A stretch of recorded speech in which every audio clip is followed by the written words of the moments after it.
गणपति बाप्पा मोरया। ॐ गणपतये नमो नमः। श्री सिद्धिविनायक नमो नमः। अष्टविनायक नमो नमः। गणपति बाप्पा मोरया। ॐ गणपतये नमो नमः। श्री सिद्धिविनायक नमो नमः। अष्टविनायक नमो नमः। गणपति बाप्पा मोरया।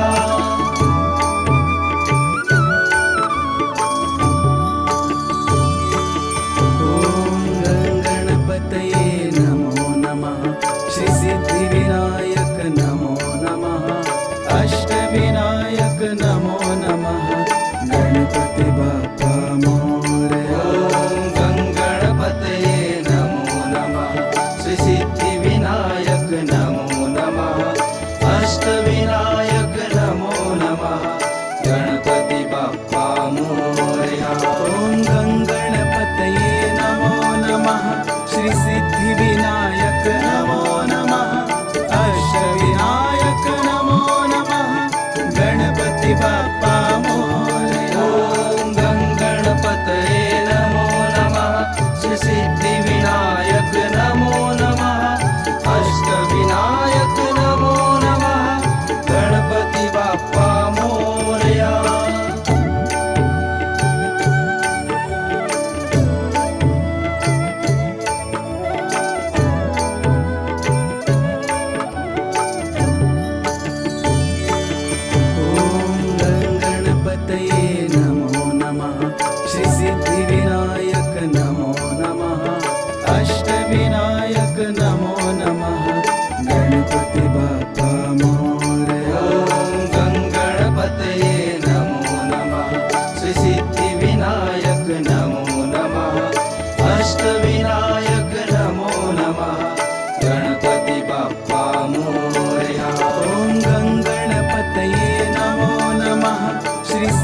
गणपति बाप्पा मोरया।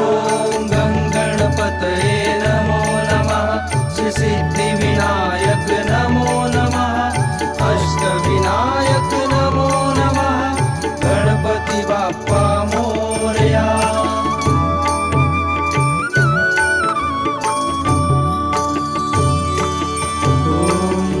गणपतये नमो नमः श्री सिद्धिविनायक नमो नमः अष्टविनायक नमो नमः गणपति बाप्पा मोरया। ॐ गणपतये नमो नमः श्री सिद्धिविनायक नमो नमः अष्टविनायक नमो नमः गणपति बाप्पा मोरया।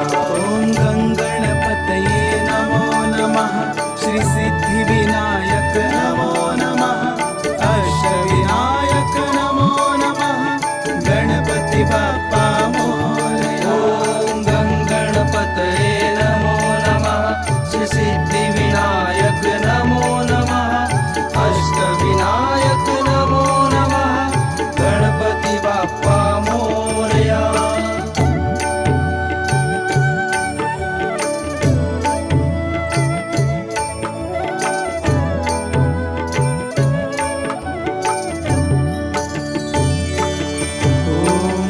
गणपतये नमो नमः श्री सिद्धिविनायक नमो नमः अष्टविनायक नमो नमः गणपति बाप्पा मोरया। ॐ गणपतये नमो नमः श्री सिद्धिविनायक नमो नमः अष्टविनायक नमो नमः गणपति बाप्पा मोरया। ॐ गणपतये नमो नमः श्री सिद्धिविनायक नमो नमः अष्टविनायक नमो नमः गणपति बाप्पा मोरया। ॐ गणपतये नमो नमः श्री सिद्धिविनायक नमो नमः अष्टविनायक नमो नमः गणपति बाप्पा मोरया।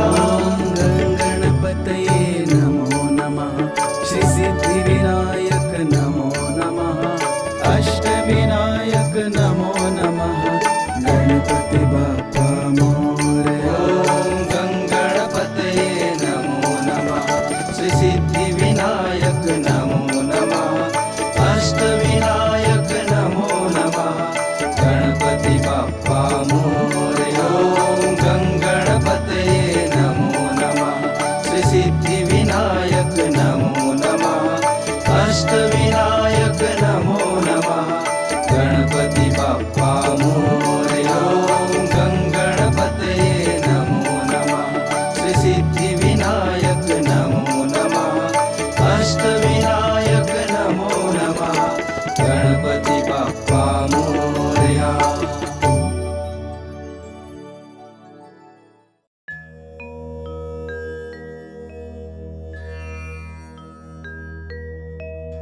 ॐ नमो विघ्नराजाय सर्वसौख्यप्रदायिने दुष्टारिष्ट विनाशाय पराय परमात्मने लंबोदरं महावीर्यं नगायगो पशोभितम्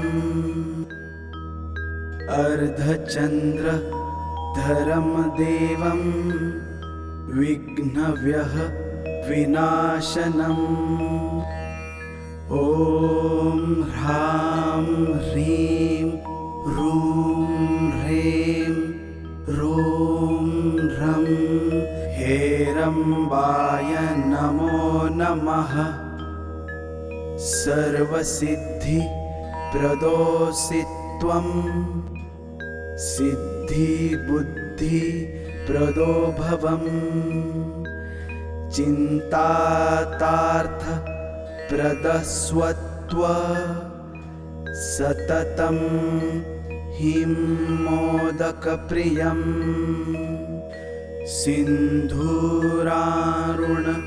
वस्त्रच्छ पूजितो वरदायका इदं गणपतिस्तोत्रं यः पठेत भातिमान नरः तस्य देहच्च देहं च स्वयं लक्ष्मीर्णमुञ्चते।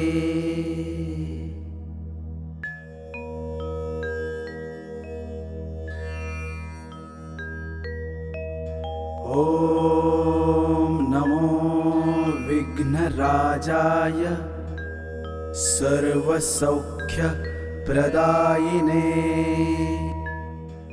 दुष्टारिष्ट विनाशाय पराय परमात्मने लंबोदरं महावीर्यं नगायगो पशोभितम् अर्धचन्द्रधरं देवं विघ्नव्यः विनाशनम् ॐ ह्रां ह्रीं ह्रूं ह्रें ह्रूं ह्रं हेरम्बाय नमो नमः। सर्वसिद्धिप्रदोऽसि त्वं सिद्धिबुद्धिप्रदो भवम् चिन्तातार्थप्रदस्वत्व सततं हिं मोदकप्रियम् सिन्धूरारुणवस्त्रच्छ पूजितो वरदायका इदं गणपतिस्तोत्रं यः पठेत भातिमान नरः तस्य देहच्च देहं च स्वयं लक्ष्मीर्णमुञ्चते।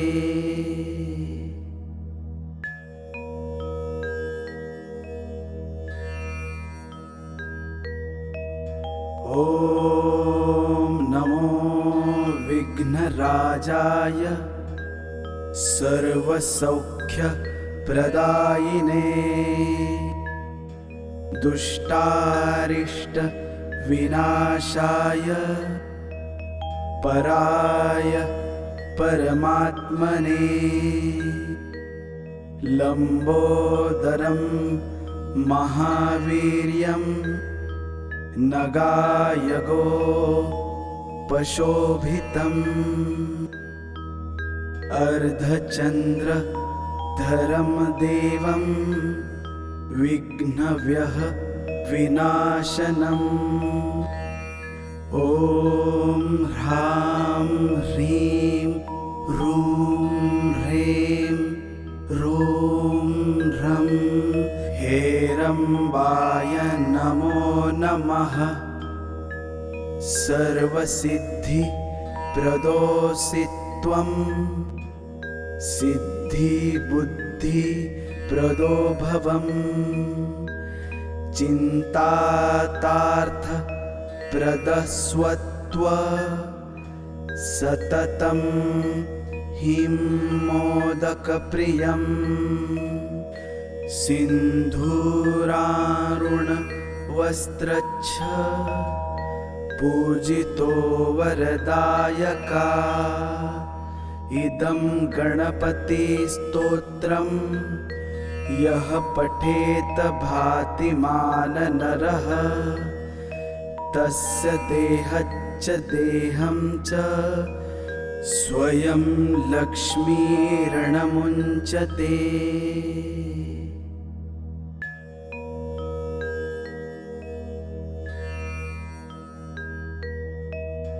ॐ नमो विघ्नराजाय सर्वसौख्यप्रदायिने दुष्टारिष्ट विनाशाय पराय परमात्मने लम्बोदरं महावीर्यं नगायगो पशोभितम् अर्धचन्द्रधरं देवं विघ्नव्यः विनाशनम् ॐ ह्रां ह्रीं ह्रूं ह्रें ह्रूं ह्रं हेरम्बाय नमो नमः।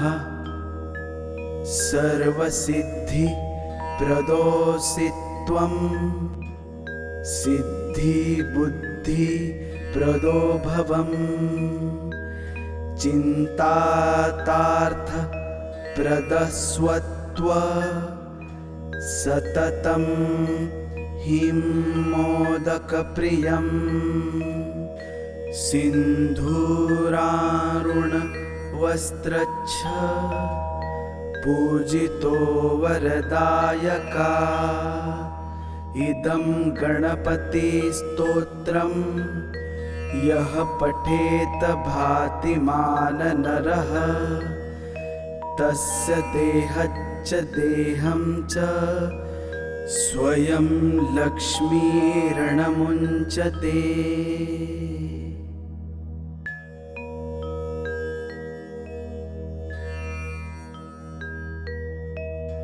ॐ नमो विघ्नराजाय सर्वसौख्यप्रदायिने दुष्टारिष्टविनाशाय पराय परमात्मने लम्बोदरं महावीर्यं नगायगो पशोभितम् अर्धचन्द्रधरं देवं विघ्नव्यः विनाशनम् ॐ ह्रां ह्रीं ह्रूं ह्रें ह्रूं ह्रं हेरम्बाय नमो नमः। सर्वसिद्धिप्रदोऽसि त्वं सिद्धिबुद्धिप्रदो भवम् चिन्तातार्थप्रदस्वत्व सततं हिं मोदकप्रियं सिन्धूरारुणवस्त्रच्छ पूजितो वरदायका इदं गणपतिस्तोत्रं यः पठेत भातिमाननरः तस्य देहच्च देहं च स्वयं लक्ष्मीर्णमुञ्चते।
एकदन्ताय विद्महे वक्रतुण्डाय धीमहि तन्नो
गणेशाय नमः।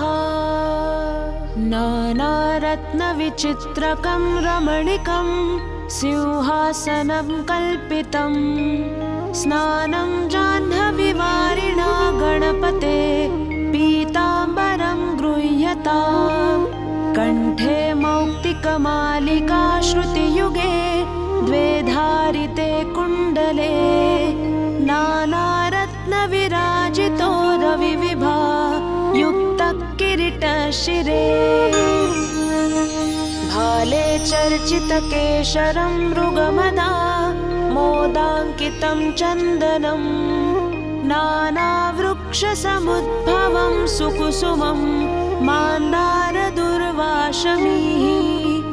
कुल्लोद्भवधूपकं विरचितं दीपं त्वद्ग्रे स्थितं स्वीकृत्य गणेशभक्षं जम्बूफलं दक्षिणां।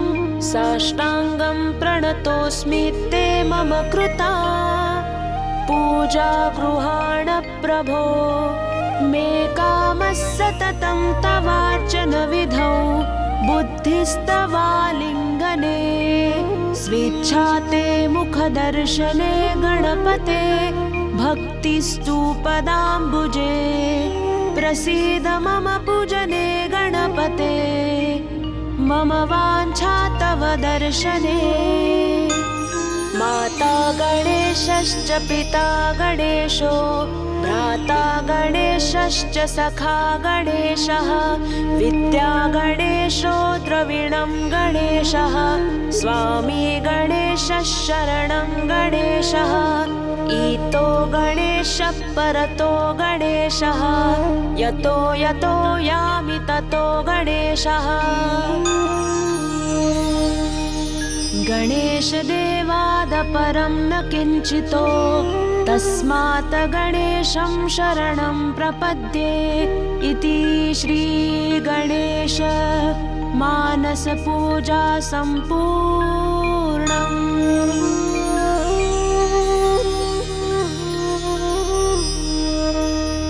नानारत्नविचित्रकं रमणीकं सिंहासनं कल्पितं स्नानं जाह्नवीवारिणा गणपते पीताम्बरं गृह्यताम्। कण्ठे मौक्तिकमालिका श्रुतियुगे द्वे धारिते कुण्डले नानारत्नविराजितो रविविभा युक्तः किरीटशिरे। भाले चर्चितकेशरं मृगमदा मोदाङ्कितं चन्दनं नानावृक्षसमुद्भवं सुकुसुमं मान्दारदुर्वाशमीः। कुल्लोद्भवधूपकं विरचितं दीपं त्वद्ग्रे स्थितं स्वीकृत्य गणेशभक्षं जम्बूफलं दक्षिणां। साष्टाङ्गं प्रणतोऽस्मि ते मम कृता पूजा गृहाण प्रभो। मे कामः सततं तवार्चनविधौ बुद्धिस्तवालिङ्गने। स्वेच्छा ते मुखदर्शने गणपते भक्तिस्तु पदाम्बुजे। प्रसीद मम पूजने गणपते मम वाञ्छा तव दर्शने। माता गणेशश्च पिता गणेशो भ्राता गणेशश्च सखा गणेशः। विद्या गणेशो द्रविणं गणेशः स्वामी गणेशः शरणं गणेशः। ईतो गणेशः परतो गणेशः यतो यतो यामि ततो गणेशः। गणेशदेवादपरं न किञ्चितो तस्मात् गणेशं शरणं प्रपद्ये। इति श्रीगणेश मानसपूजा सम्पूर्णम्।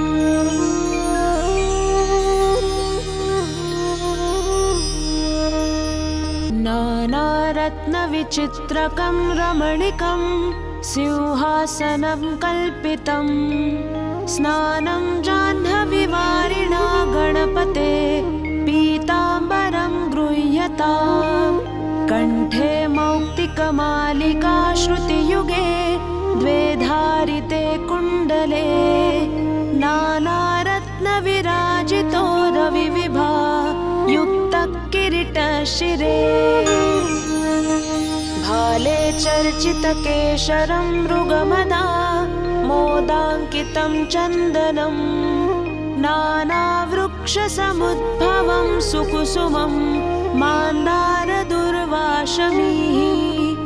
कुल्लोद्भवधूपकं विरचितं दीपं त्वद्ग्रे स्थितं स्वीकृत्य गणेशभक्षं जम्बूफलं दक्षिणां साष्टाङ्गं प्रणतोऽस्मि ते मम कृता पूजा गृहाण प्रभो मे कामः सततं तवार्चनविधौ बुद्धिस्तवालिङ्गने स्वेच्छा ते मुखदर्शने गणपते भक्तिस्तु पदाम्बुजे प्रसीद मम पूजने गणपते मम वाञ्छा तव दर्शने माता गणेशश्च पिता गणेशो भ्राता गणेशश्च सखा गणेशः विद्या गणेशो द्रविणं गणेशः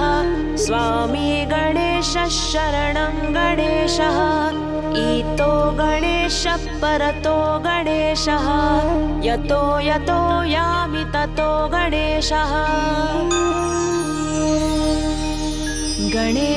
गणेशदेवादपरं न किञ्चितो तस्मात् गणेशं शरणं प्रपद्ये इति श्रीगणेश मानसपूजा सम्पूर्णम्।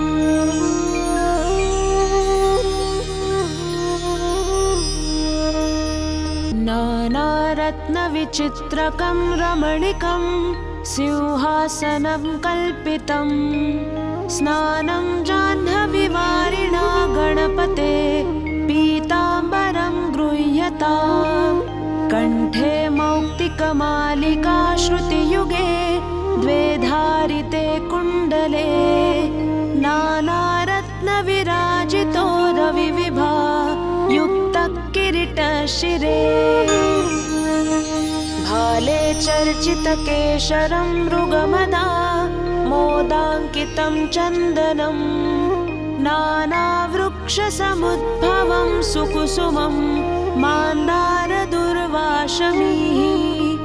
कुल्लोद्भवधूपकं विरचितं दीपं त्वद्ग्रे स्थितं स्वीकृत्य गणेशभक्षं जम्बूफलं दक्षिणां साष्टाङ्गं प्रणतोऽस्मि ते मम कृता पूजा गृहाण प्रभो मे कामः सततं तवार्चनविधौ बुद्धिस्तवालिङ्गने स्वेच्छा ते मुखदर्शने गणपते भक्तिस्तु पदाम्बुजे प्रसीद मम पूजने गणपते मम वाञ्छा तव दर्शने माता गणेशश्च पिता गणेशो भ्राता गणेशश्च सखा गणेशः विद्या गणेशो द्रविणं गणेशः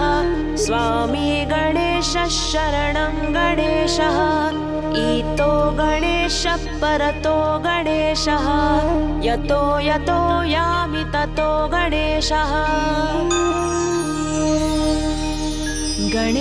गणेशदेवादपरं न किञ्चितो तस्मात् गणेशं शरणं प्रपद्ये इति श्रीगणेश मानसपूजा सम्पूर्णम्।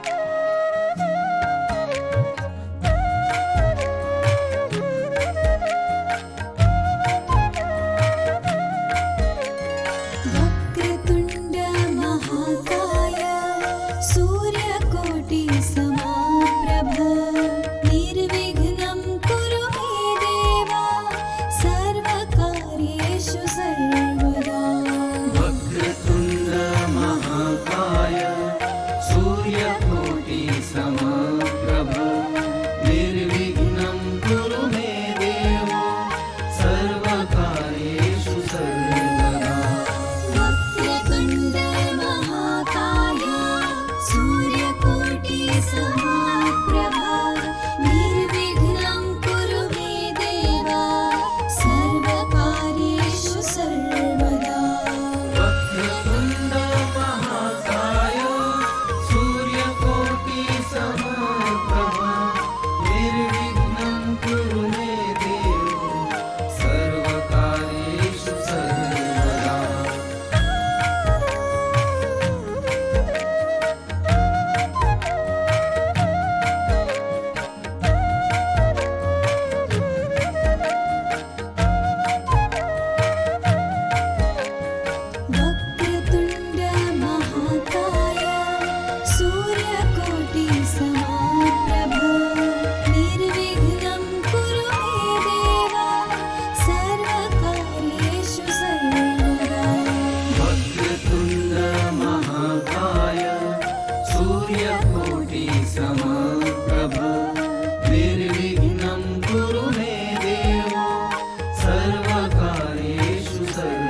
सर्वेषु सर्वदा